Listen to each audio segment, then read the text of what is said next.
தமிழகம் பொருளாதாரத்துல பின்தங்கி இருக்கு அப்படின்னு சொல்லியிருக்கீங்க. அதுக்கு அமைச்சர் துரைமுருகன் சொல்லியிருக்காரு, பாஜக தலைவர் அண்ணாமலை பொருளாதார நிபுணரா அப்படின்னு கேள்வி. ஆமாண்ணே, எம்பிஏ ஃபினான்ஸ் படிச்சிருக்கேன், IIM லக்னோல படிச்சிருக்கேன்.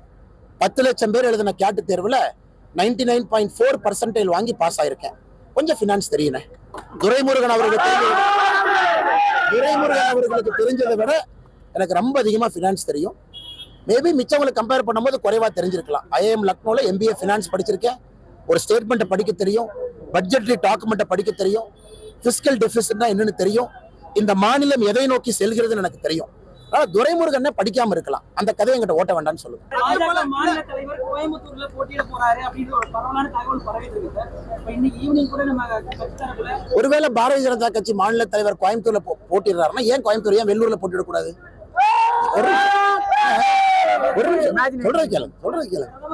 சொல்றது கேளுங்க அண்ணா. என்னை கட்சி போட்டிடுங்கன்னு சொன்னா முதல்ல கட்சி போட்டிடுங்கன்னு சொல்லணும் முதல்ல. ரெண்டாவது கட்சி 39 தொகுதியில இங்க போட்டிடணும்னு சொல்லணும், அது என்னுடைய கடமை. கட்சி சொன்னா நான் கேட்கணும். அதனால ஏன் கோயம்புத்தூர்னு சொல்றீங்க, ஏன் இன்னொரு ஊருக்கு சொல்றீங்கன்னா? அதனால ஒருவேளை கட்சி என்னைய போட்டிடுங்கன்னு சொன்னா நிச்சயமா உங்ககிட்ட சொல்லிட்டு தான் நான் போட்டிட போறேன். அதனால தயவு செஞ்சு என்னை வெள்ளூர் விட்டு வெளியே அனுப்பிடாதீங்க. நானும் வெள்ளூர்காரன் தான்.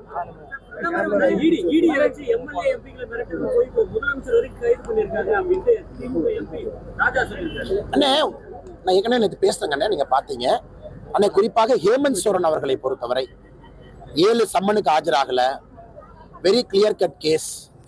டெல்லிக்கு வீட்டுக்கு இன்ட்ரோகேஷன் பண்ண போறாங்க, அங்கிருந்து எஸ்கேப். 1300 கிலோமீட்டர் கார் மூலமாக டெல்லியிலிருந்து ராஞ்சிக்கு வர்றாங்க.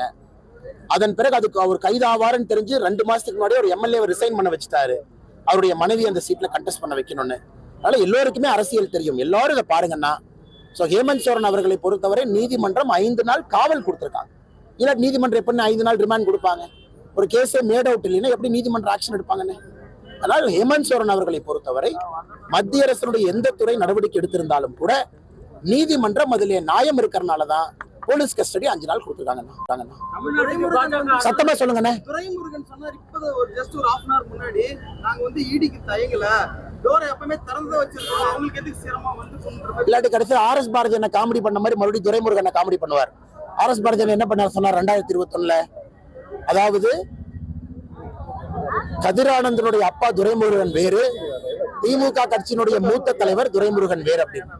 இத நம்பியார் படத்துல பாத்தீங்கன்னா மறு வச்சுட்டு வருவாங்க, மறு வச்சுட்டு வந்தா வில்ல, மறு இல்லாம வந்தா ஹீரோ அப்படின்னு.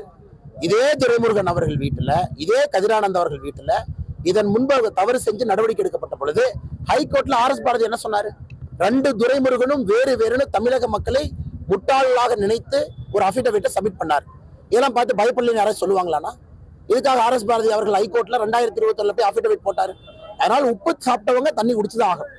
அது உப்பு சாப்பிட்டு இருக்காங்களான்னு துரைமுருகன் கிட்ட நீங்க தான் கேட்கணும், நான் எப்படி சொல்ல முடியும்? சொல்லுங்க.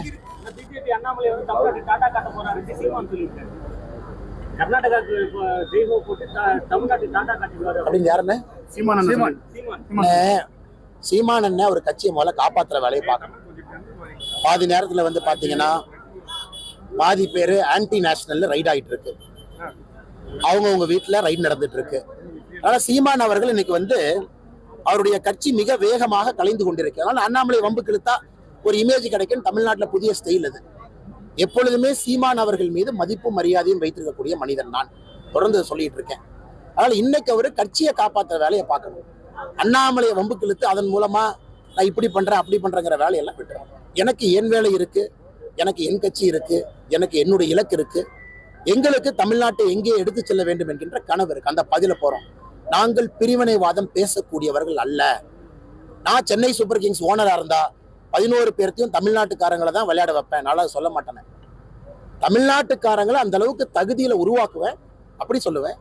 தமிழ்நாட்டு இளைஞர்களை இந்தியா முழுவதும் இருக்கக்கூடிய IPL டீம்ல விளையாட வைப்பேன். தமிழ்நாட்டில இருந்து 100 பிளேயர் இந்தியா முழுவதும் வேறு வேறு IPL டீம்ல விளையாட வைப்பேன் அப்படின்னு நான் சொல்லணும். தவிர நாங்க ஆட்சிக்கு வந்தா சீமான் அண்ணன் சொல்ற மாதிரி சென்னை சூப்பர் கிங்ஸ்ல 11 பேர் இவங்க தான் விளையாடுவாங்க அப்படிலாம் நான் சொல்ல மாட்டேன். அதனால நான் லாஜிக்கலா பேசுறாள், நான் எதனால ரீசனபிளா பேசுறாள். அதனால எனக்கும் சீமானனுக்கும் நிறைய வேறுபாடுகள் இருக்கு, வித்தியாசம் இருக்கு. என்னுடைய அரசியல் பாதை முற்றிலும் வேறு, அவருடைய அரசியல் பாதை முற்றிலும் வேறு.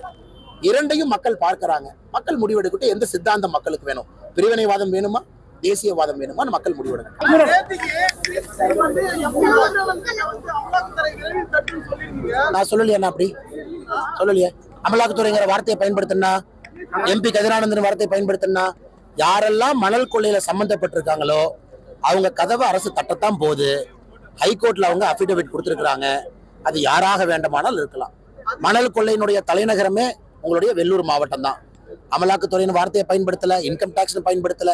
யார் வேறாலும் வரலாம், சேர்ந்து வரலாம், தனித்தனியா வரலாம், நாளைக்கு வரலாம், அடுத்த வாரம் வரலாம். நான் எப்படி யூகிக்க முடியும்? பாருங்க.